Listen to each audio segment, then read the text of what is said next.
네, 특송 감사합니다. 우리 옆에 계신 분들을 서로 축복하겠습니다. 사랑합니다. 축복합니다. 감사합니다. 네, 우리 민수기 6장의 말씀으로 우리 자녀들을 기억하면서 우리 자녀들을 축복하도록 하겠습니다. 시작. 여호와는 다니와 성은이에게 복을 주시고 다니와 성은이를 지키시기를 원하며 여호와는 그의 얼굴을 다니와 성은이에게 비추사 은혜 베푸시기를 원하며 여호와는 그 얼굴을 다니와 성은이에게로 향하여 드사 평강 주시기를 원하노라. 그들은 이같이 내 이름으로 이스라엘 자손을 축복할지니 내가 그들에게 복을 주리라. 아멘. 교회에서도 축복하고 또 가정에서도 우리 자녀들을 아침과 저녁으로 축복하는 그런 은혜가 있기를 바랍니다. 저희들은 지금 대물림 7호를 거의 다 지금 배웠는데요. 이제 5월 달은 특별 주제로 인해서 하나님의 계획을 따르는 삶에 대해서 특별히 성과 결혼에 대한 그러한 하나님의 계획을 우리가 배우는데, 오늘날 우리의 문화에서는 이런 하나님의 계획이 외면을 당하고 있다는 것을 우리가 알 수가 있습니다.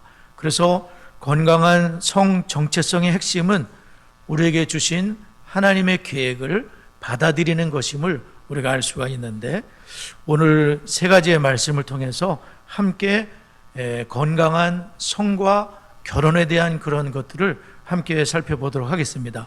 첫 번째로 예수님께서는 성과 결혼에 대해서 하나님의 계획을 확인하시는 것을 우리가 알 수가 있는데, 우리 마태복음을 한 번 더 보도록 하겠습니다. 마태복음 19장 5절 6절을 한번 다 같이 한번 읽어보도록 하겠습니다. 마태복음 19장 5절 6절 읽겠습니다. 시작.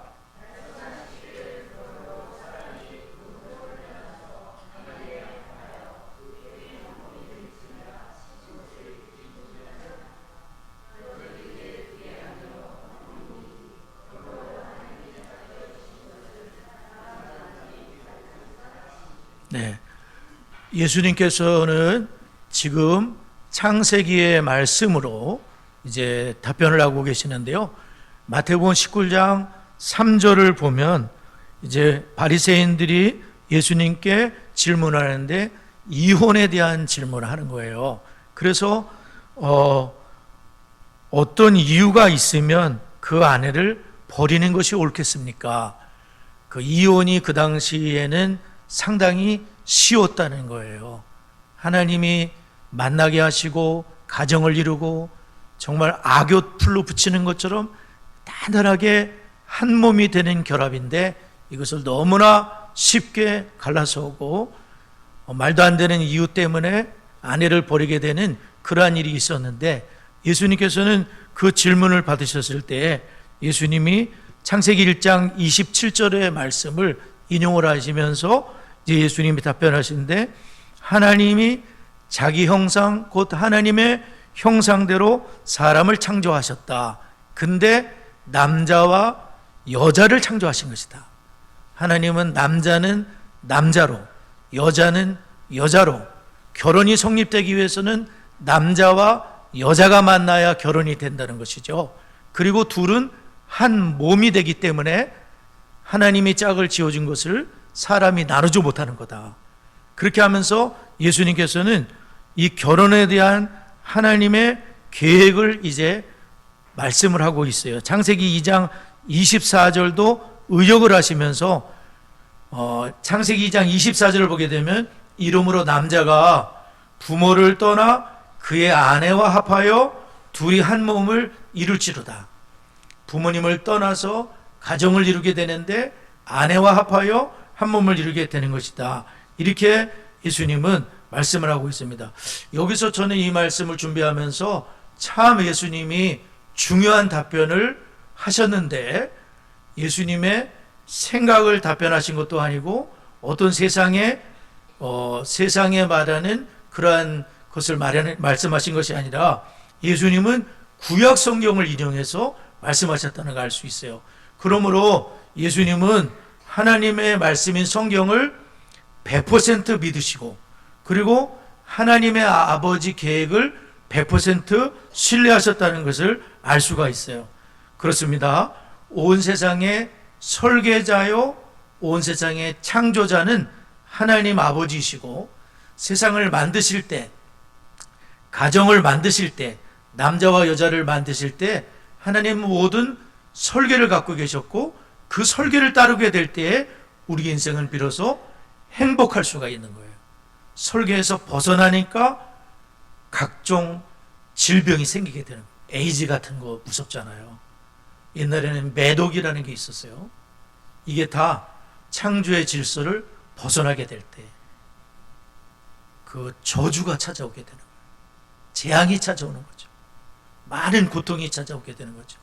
그러나 건전한 결혼관계 속에서 하나님이 세운 원리를 따라서 모든 게 사용되고 우리가 쓰여지게 될 때에 그 가정은 얼마나 축복된 가정인가, 그것을 우리가 알 수가 있다는 거예요. 제가 디시스 도서를 읽으면서 롭 레이노라는 분, 자식이 7명이시거든요. 근데 그분이 책을 썼는데 비전 있는 결혼 생활과 비전 있는 자녀 양육이라는 책을 썼어요.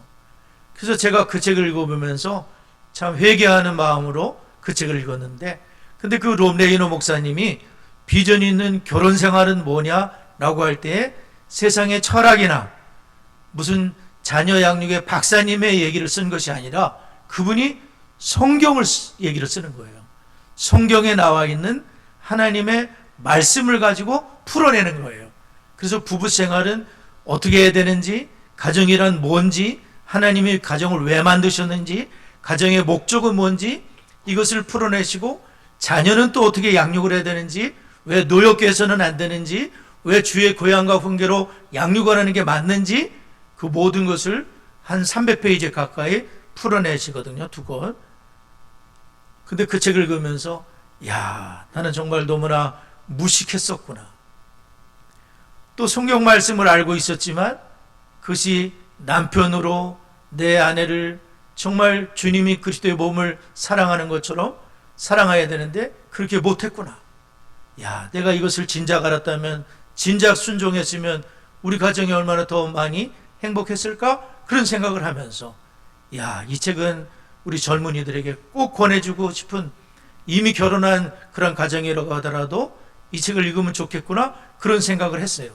그러니까 롬레이네 목사님은 자기 자녀가 7명이나 되는데 이 시대의 흐름을 따른다면 1명이나 2명을 낳아야 되겠죠. 근데 왜 7명이나, 그것도 사모님을 통해서 정식 자녀거든요. 7명이나 자식을 낳으면서 그 가족 사진을 보게 되면 임신을 막 하고 손주가 태어나고 너무나 기뻐하시는 거예요.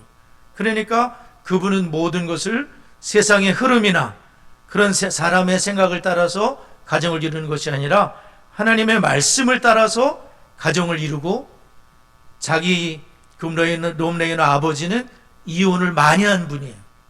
엄마도 이혼 경험이 있는 분이에요. 근데 이분은 이혼하지 않고 에임이라는 사모님과 함께 끝까지 결혼을 지키고 있는 거예요. 주님 안에서. 자기가 어렸을 때 엄마가 예수님을 구주로 받아들이신 거예요. 그리고 이혼하는 아픔이 있었지만 그 모든 상처를 치유받고 자녀를 말씀으로, 신앙으로 잘 양육을 했어요. 젖을 먹이면서 아이들 양육을 하면서 성경을 읽어주고, 디시스 토요학교에서 하듯이 엄마가, 그 어려움이 있는 가정이었지만 엄마가 자신을 잘 양육을 했어요. 그래서 롬 레이너라는 분이 목사님이 된 거예요. 상처가 있는 가정이죠. 그러나 자기만큼은 이혼하지 않겠다. 하나님이 짝을 지어준 것을 나는 나눌 수 없다 하면서 가정을 철저하게 지키고, 자기 몸뚱아리를 지켜서 외도하지 않고, 바람 피우지 않고, 간음하지 않고, 가정을 거룩한 가정으로 잘 지켜내고 계세요. 참 감사한 일이죠.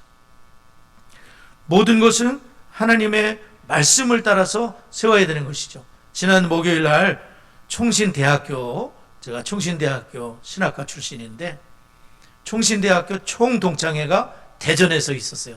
저도 오랜만에 모이는 모임이기 때문에 가서 이제 찬양도 하고 그랬는데, 근데 거기 이제 총신대학교 1964학번 목사님도 오셨더라고요. 그리고 또 어떤 가정은 자식이 다 총신대학 출신이에요. 가정이 나와가지고 연주를 하고 막 그러시더라고요. 전부 총신대 출신. 8명 정도 되더라고요. 근데 거기 총장님이 나오셔가지고 이번에 총신대학 마크를 새롭게 바꿨는데, 근데 그 의미를 설명하시면서 이렇게 설명을 하고 있어요. 총신대학은 종합대학이긴 하지만 총신대학은 어떤 대학의 이념을 갖고 있는가? 총신대학은 개혁신학이라는 신학을 추구해요. 근데 개혁신학은 누구에게서 출발됐냐면 존 칼빈이라는 사람에게 종교개혁가 존 칼빈으로부터 시작했기 때문에 존 칼빈 중심의 종교개혁 신학의 기초에서 성경의 최고 권위, 성경을 최고의 권위로 생각하는 학교가 총신대학이라는 거예요. 그리고 오직 은혜로 얻는 구원, 우리의 구원은 행위로 받는 것이 아니라 예수님의 십자가의 그 은혜에 의한 구원이라는 거죠. 하나님의 통치, 하나님은 모든 것의 창조자요 통치자가 되는 걸 믿는 거죠. 그리고 문화의 변혁, 하나님의 뜻을 따라 각계각층에서 영광을 돌리는 삶, 그것이 문화의 변혁이거든요. 이것을 강조한다 이렇게 썼더라고요. 너무 마음에 들더라고요. 무엇보다 마음에 드는 것은 총신대학의 모든 이념은 성경을 최고의 권위로 생각하는 것이다. 그렇게 할 때에 총신대학은 세계 최고의 대학이 될 수 있다. 하나님이 인정하시는 대학이 될 수 있다라고 하시더라고요. 얼마나 감사한 일인지요. 그러므로 우리는 예수님이 하셨던 것처럼 예수님이 이혼에 대한 질문을 받았을 때 그것은 이렇게 봐야 돼 하면서 창세기로 돌아갔잖아요. 하나님의 설계로 돌아갔잖아요. 우리도 그래야 된다는 거예요. 모든 원리를 성경에서 찾아내야 돼요. 성경이 뭐라고 얘기하는가? 어느 박사님이 뭐라고 얘기하는 것이 아니라 성경이 뭐라고 얘기하는가? 그것을 알고 우리의 신앙을 세워야 되죠. 커리큘럼 교재에 보면은 이런 얘기가 나와요. 분명히 남자로 태어났는데 여성스러운 거예요. 자기가 생각할 때 너무 여성스러운 거예요. 여자로 태어났는데 너무 남성스러운 거예요. 그래서 혹시 나는 남자가 아닐까? 혹은 나는 남자로 태어났지만 여자가 돼야 되는 거 아닐까? 이런 생각을 하는 친구들이 많이 있어요. 근데 그것을 어떻게 진단해야 되냐면, 우리는 하나님이 사람을 만드실 때 실수하지 않았어요. 변희성 권사님 여자로 만드신 거예요. 전향수 목사 남자로 만드신 거예요. 하나님이 실수하는 분이 아니신 거죠. 근데 본인 스스로 그런 생각을 자꾸 하게 될 수가 있고, 그런 옷을 입게 되고, 그러면서 내가 성전환 수술을 받아야 되나? 이런 생각을 하는 친구들이 가끔 있어요. 근데 캐나다 같은 경우는 목사님을 통해 들은 얘기는 뭐냐면 애들이 덜컥 수술을 해버린다는 거예요. 이건 정말 너무나도 끔찍한 일입니다. 애들이 성 정체성에 혼란을 겪다가 그냥 수술을 중고등학교 때 수술하는 친구들이 많이 있고 나중에 큰 후회들을 하게 된다는 거예요. 왜 그럴까요? 우리는 이것을 정확히 잘 진단해야 되는데, 그 성적인 불쾌감이라는 표현을 쓰거든요. 이것은 정신질환으로 분류를 한다는 거예요. 그리고 실제로 그렇게 될 가능성은 0.05%밖에 안 돼요. 극히 낮은 거예요. 근데 그거를 자신의 성 정체성으로 오해를 하게 되고, 성 호르몬 주사를 맞게 되고, 그리고 성 전환 수술을 하게 된다는 거예요. 이것은 대단히 잘못된 선택이라는 것을 우리가 어떻게 가정에서 내 자녀들에게 성경의 말씀을 따라서 잘 가르쳐 줄 필요가 있어요. 큰 실수를 하기 전에. 뒤돌아서 후회해도 소용없잖아요. 전환 수술을 받은 다음에 무슨 의미가 있겠어요? 그러므로 우리는 모든 원리를 어디에서 찾아야 된다? 성경 말씀에서 찾아야. 도대체 만든 분이 어떻게 만들었나? 우리 교회도 말하면 이 건물이 18년 전에 다 세우는 과정을 제가 다 봤지 않습니까? 이것도 만들어진 거 아닙니까? 그 목적을 우리가 알아야 된다는 거죠. 그러므로 우리는 항상 이 하나님의 설계가 어떠한지를 항상 생각하고, 하나님의 원리를 따르는 길이 가장 축복된 길이라는 것을 항상 기억하면서 성경의 원리를 따라 성정체성을 가지고 성경의 원리를 따라 가정을 이루고 그 말씀을 따라 우리가 가야 된다는 것을 알 수가 있습니다. 두 번째로, 그래서 하나님의 설계는 항상 최상이라는 거예요. 하나님의 설계가 가장 좋은 것이라는 거죠. 우리 창세기로 한번 돌아가 보겠습니다. 창세기 2장 18절 한번 읽어보도록 하겠습니다. 네, 창세기 2장 18절 우리 읽습니다. 시작.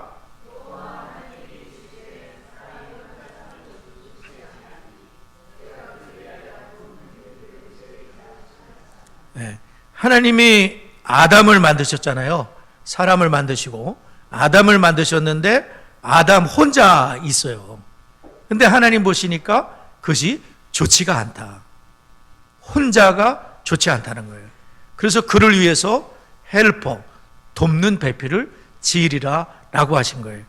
근데 그래서 하나님께서는 여자를 만드셨지 않습니까? 아담의 갈빗대를 아담으로 깊이 잠들게 하신 다음에 갈빗뼈로 여자를 만드셨다는 것이죠. 그래서 그 아담에게는 인간이잖아요. 인간은 인간만이 배필이 될 수가 있어요. 사실 에덴 동산에는 어마어마한 동물들과 너무나 귀여운 동물들, 너무나 아름다운 동물들도 있었지만 아담의 짝은 한 명도 없었던 거예요. 결국 동물이라는 것은 인간의 짝이 될 수가 없어요. 인간은 사람만이 짝이 될 수가 있고 남자가 남자의 짝이 될 수가 없어요. 우리 유튜브 보게 되면 남자아이들이 너무 잘생긴 애들이 있어요. 근데 이 친구들이 동성애를 해. 깜짝 놀라요. 너무나 역겹습니다. 어떻게 보면. 그런데 그게 좋다고 그렇게 너무 잘생겨도 둘 다. 그러니까 볼 때, 사람들이 볼 때는 야, 진짜 동경을 할 수 있겠지만 그렇지 않다는 거예요. 그 많은 짐승이 있었지만, 동물이 있었지만 아담의 짝은 없었고 하나님은 남자를 통해서 여자를 만드셨는데, 근데 그 남자가 여자를 짓밟게 하려고 발로 만드시지 않았다. 그리고 여자가 남자를 지배하도록 만들려고 머리로 만들지 않으셨다. 하나님은 갈비뼈로 만드셔서 평생에 서로 동반자가 되어 서로를 도와서 하나님의 명령 생육하고 번성하여 땅에 충만하고 하나님의 영광이 가득한 세상을 만들도록 남자와 여자가 힘을 모아서 생육하고 번성하여 하나님을 경외하는 자녀가 세상에 가득하도록 만들기 위해서 하나님은 부부를 만드신 거다.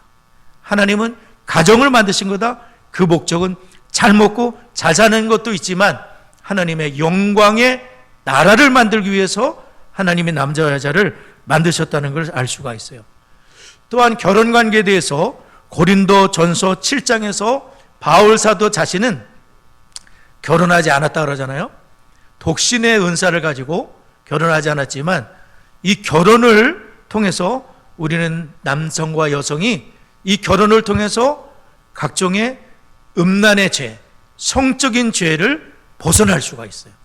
하나님은 결혼이라는 정당한 그러한 그 가정 속에서 성을 허락하시지 않았습니까? 그러므로 그 결혼 안에서 많은 그런 죄악을 막을 수가 있다는 거죠. 그래서 남성 같은 경우는 인터넷 포르노 사용 가능성이 결혼 생활이 행복할 경우 61%가 낮아진다 그래요. 그러나 결혼 생활이 건전한 성생활이 없이 그렇게 남자가 지내게 될 때에는 이러한 외도에 빠지기가 쉽다는 거죠. 뭐 당연한 거 아니겠습니까? 그러나 결혼이 행복하고 건전한 성생활이 있게 되고 그렇게 될 때에 가정에 충실할 수가 있고 다른 죄악에서 우리가 자기 자신을 지킬 수 있다는 것을 우리가 알 수가 있어요. 또한 통계가 있어요. 적극적인 보수 개신교 남성의 아내는 남편에게 받는 사랑으로 행복하다는 비율이 높다고 합니다. 또한 적극적인 보수 개신교 남편은 가정폭력을 저지를 가능성이 낮아요. 괜히 자기 부인을 두들겨 패고 그런 일을 한다는, 절대 하면 안 되는 일이죠. 한 번도 하면 안 되는 일이죠. 절대로 하면 안 되는 일이죠. 그것을 자기 자신을 막아낼 수 있는 길은 보수, 기독교, 주님을 경외하게 되면 이 주목을 가지고 엉뚱한 짓을 안 한다는 거예요. 적극적인 보수 개신교 남성은 다른 그룹보다 아내와 사교적일 가능성이 더 크다. 가정에서 자기 아내와 대화를 잘하고 또 아내와 한 몸을 이루게 되고 가정을 행복하게 이루는 그러한 남성들로 보수 개신교일 경우 그렇게 될 수 있다는 것을 알 수가 있어요. 그러므로 우리는 하나님의 모든 계획은 최상이다. 거기서 빗나가게 될 때에 병이 찾아오고 각종의 고통이 찾아온다는 것을 우리가 세 번째 우리가 알 수가 있는데요. 하나님의 계획을 거부하는 것은 해로운 결과를 가져오게 된다. 마태복음 19장 6절인데 다시 한번 마태복음으로 가보겠습니다. 마태복음 19장 6절. 마태복음 19장 6절 한 절 읽겠습니다. 시작.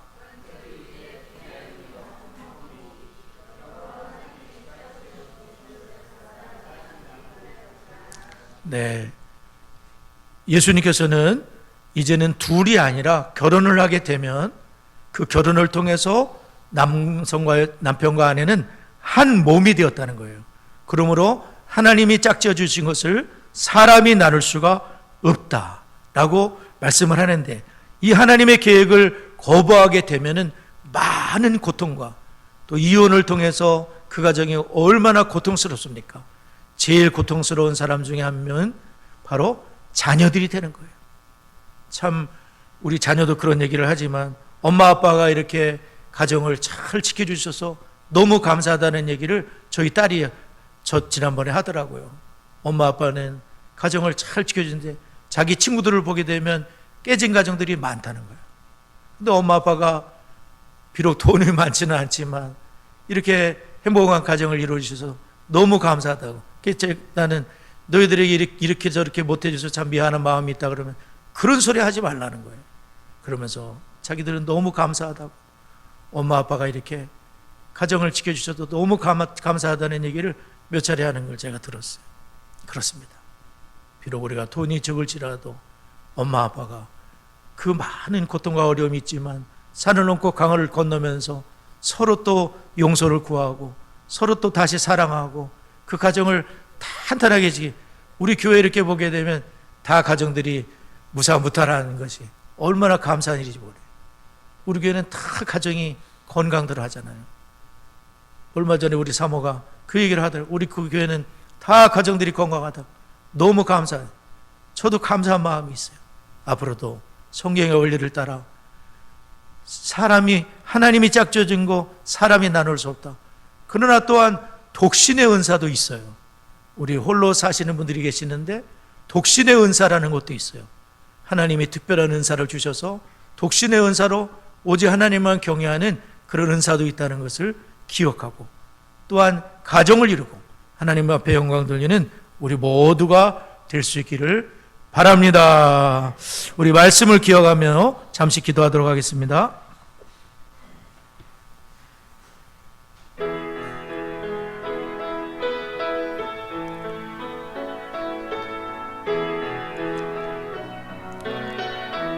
좋으신 하나님, 좋으신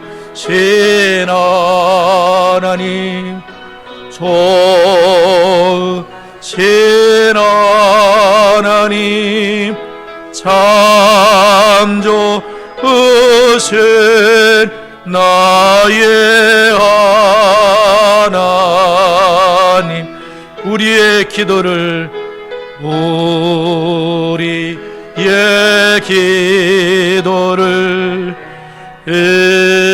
응답해 주시는 참 좋으신 나의 한없는 축복을 우리에게 주시는 우리에게 주시는 참 좋으신 나의 하나님. 우리 두 가지 먼저 기도할 때 오늘 말씀을 통해 우리가 계속해서 성과 결혼에 대한 하나님의 계획을 배웠습니다. 거기에 우리가 철저하게 순종하여 복된 가정들이 다 될 수 있도록 기도해 주시기 바랍니다. D6를 통하여 부모된 내가 먼저 주님의 제자가 되고 가정에서 자녀를 부모의 첫째자로 삼아 신앙 전수가 이루어지고 여기에 가정의 사활이 달려있다는 것을 기억하면서 우리 부모님들이 눈을 뜨고 이 사명을 감당할 수 있도록 다 같이 통성으로 기도합니다. 하나님 아버지 감사합니다. 하나님께서 모든 성과 모든 가정의 설계자이십니다. 하나님 아버지, 저희들이 주님의 설계에 철저히 순종하게 하여 주시고 그리함으로 복된 가정들이 다 될 수 있도록 하나님 은혜를 도하여 주옵소서. 부모된 저희가 먼저 주님의 제자로 세워지게 해주시고 사랑하는 나의 자녀들을 부모의 첫 제자로 삼아 하나님을 경외하는 그런 신앙 전수가 이루어질 수 있도록 우리 하나님께서 이끌어 주시고 하나님 인도하여 주옵소서. 가정의 사활이 여기에 달려있다는 것을 깨닫고 이 사명 감당할 수 있도록 하나님 주장하여 주시고 아버지 하나님 인도하여 주옵소서. 아버지 역사하여 주옵소서. 세 번째, 네 번째 기도할 때에 커리큘럼이 6년 동안 성경을 배우는 너무나 놀라운 축복된 교재입니다. 이 성경을 커리큘럼에 더 많이 동참하고 명문 가문들로 세워질 수 있도록 기도해 주시고, 아까 우리 전재 집사님 디스토요 독서학교 중간 보고를 했는데 이 독서학교를 통해서 우리 어린 생명들, 우리 가정들이 잘 세워질 수 있도록 기도해 주시길 바라고요. 컨퍼런스 우리가 후원을 하게 되었는데 적극적으로 후원해 주시길 바라고, 이번에 로넌토 목사님과 김철아 목사님과 모든 강사님들 꼭 필요한 분들 다 참여하여 생명의 잔치가 될 수 있도록 다 같이 합심하여 기도합니다. 하나님 아버지 감사합니다. This is 커리큘럼, 정말 성경을 6년 동안 체계적으로 배울 수 있는 놀라운 축복입니다. 더 많은 심령들이 동참하게 하여 주시고 아버지 하나님, 커리큘럼을 통하여 하나님 성경의 세계관으로 저희가 잘 세워질 수 있도록 명문 가운데 세워지도록 하나님 은혜를 도와여 주옵소서. 디스 토요학교를 축복합니다. 하나님 어린 생명들을 축복하며 선생님들을 축복합니다. 하나님 언약 자손들로 잘 세워지도록 하나님 인도해 주시고 이번 컨퍼런스를 통해서 하나님 영광을 받아주시고 로넌토 목사님과 김철아 목사님 모든 강사님들에게 큰 은혜를 베풀어 주시고 생명의 잔치가 될 수 있도록 꼭 필요한 분들을 보내주시고 하나님 인도하여 주옵소서. 예수님의 이름으로 기도드리옵나이다. 아멘.